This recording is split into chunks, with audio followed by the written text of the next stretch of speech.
Arkadaşlar, bugün sizlerle beraber Asus ROG Strix Claymore 2 klavyesinin kutu açılımını yapacağım. Bunu N11 üzerinden satın aldım arkadaşlar. 5 taksit. 7300 TL. Şu anda hepsi burada daha uygun satıyor ama taksitlendirme seçeneğinden dolayı yine bizim aldığımız bu ürün fiyat olarak daha mantıklı. Birlikte kutumuzu açalım.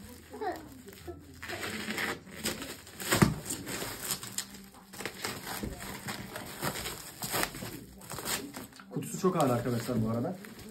Bu da kalitesinin yine bir örneği. Bir saniye yavrum lütfen.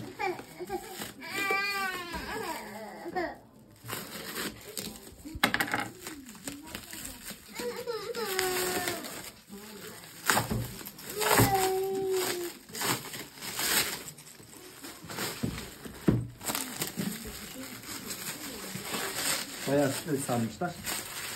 Paketleme gerçekten harika.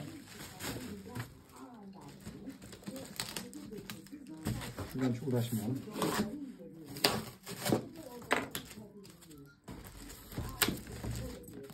Zaten kutusundan da ürünün ne kadar kaliteli olduğunu anlayabilirsiniz. Hem kablolu hem kablosuz kullanma özelliği var. Zaten o almamızdaki amaçlardan bir tanesi de buydu. Buradan da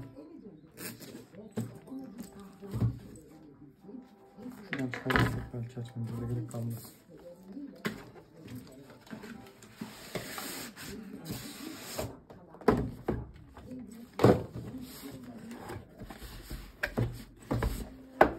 İkinci ellerini satıyorlar 6 milyar, 6,5 milyara.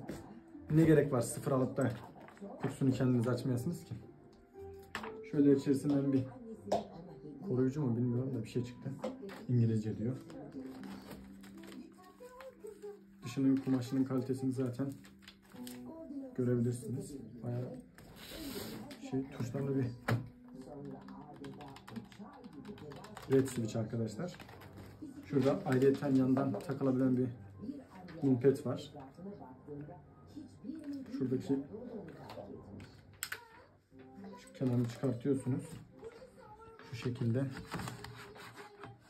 Pardon özür dilerim.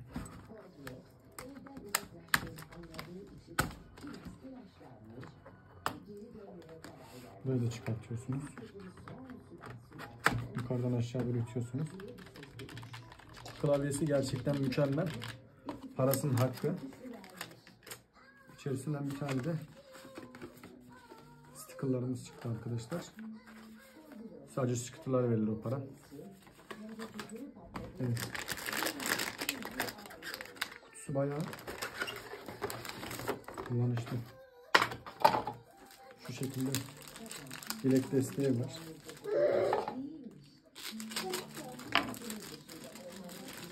Gerçekten harika, kaliteli. Mıknatıslar.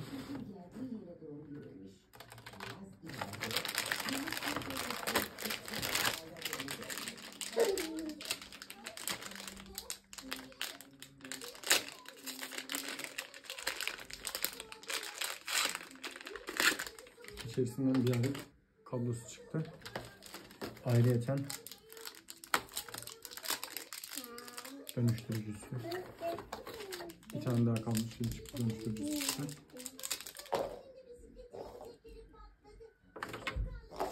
Başka içerisinde bir şey yok. Var mı?